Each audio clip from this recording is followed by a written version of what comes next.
Hello, welcome back again. This is the part 2, portfolio part 2, introduction portfolio part 2 of the digital language learning.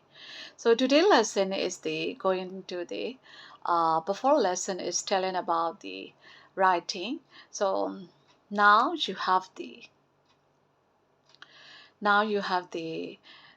lot of the pretty enough idea to write about digital language and then the digital currency and then so how to write about your persuasive writing.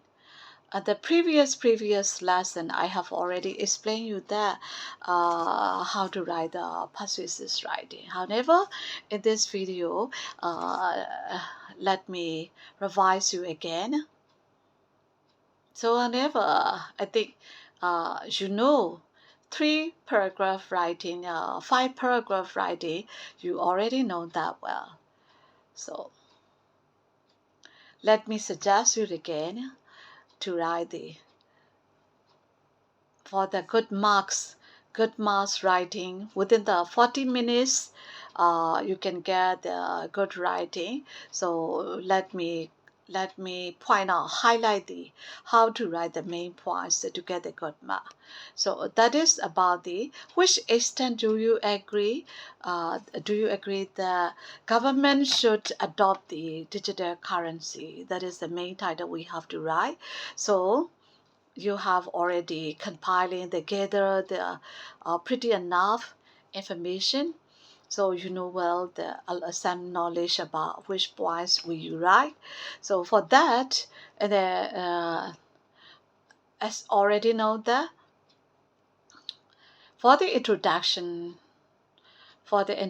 paragraph, we have to write that the first paragraph must be the introduction paragraph. That must be the very hooking.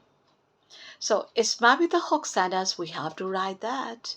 So for the hook sentence, that sentence must be the interesting, intriguing.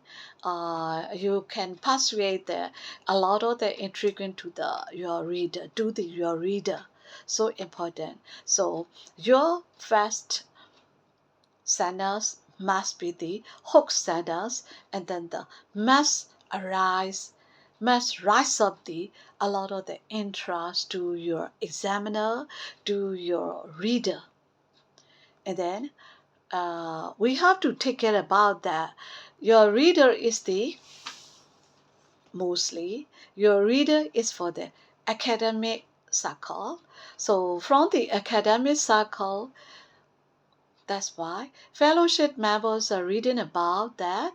That's why we have to take care the first sentence must be the hook sentence. Complex sentence we must also write.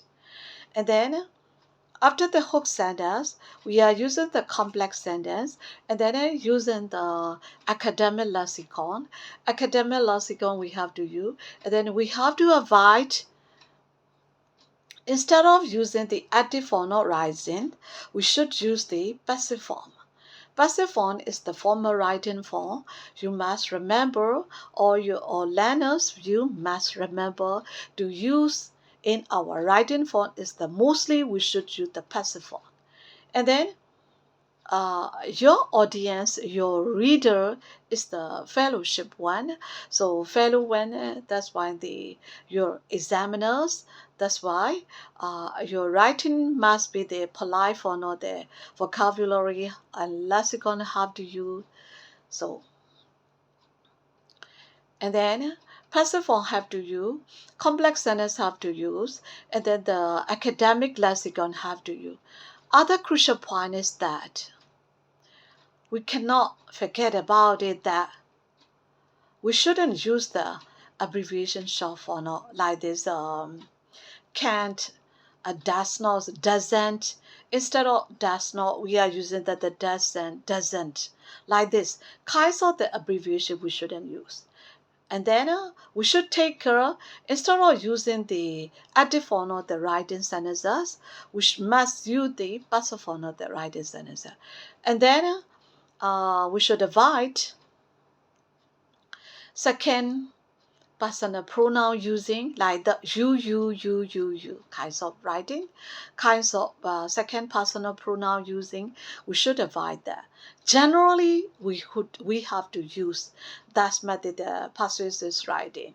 And then to show about your opinion, although you are showing the opinion, your opinion is the reasonable opinion, we have to write about that. So, and then to highlight again about your introduction paragraph, our introduction paragraph must have the first sentence is the hook sentence, and then the second sentence is writing about your thesis statement. You agree or not, and then the reasonable agree point. So that is the introduction. And then let's go to the body paragraph. So for the body paragraph, if you wanna separate the paragraph, it's okay. Doesn't matter. We can learn, can write, and the paragraph separation can be acceptable. And then in the topic have to write that at least three effort, or the three main effort of the reasonable points of why should government adopt the digital currency. So the main topic, and then as well as the main import you want to read, you want to tell of, and then supporting evidence we have to give. After giving the first import and first benefits of the writing, and then we have to write that the supporting evidence have to show, that is important again. And then some first evidence, first reason, and then the second import, and then the third import. After writing the according with the supporting evidence or the reasonable examples given, after giving that, we have to also use that the counter argumentative writing also have to give. If you for the agree points of view, have to show off the disagree point of view, and then why have to get by the supporting evidence. If it is so, your body paragraph is the enough information you can write, you written in the. So let's go to the conclusion. Conclusion is must be that your option, your choice, and then that must be the very supportive to the like this conclusion. After saying your conclusion and then the summary statement, after giving the um, re restate about why do you agree, a lot of the other factor you have not written about in the above paragraph. So the main important point is that we shouldn't repeat the lexicons. We shouldn't repeat the ideas.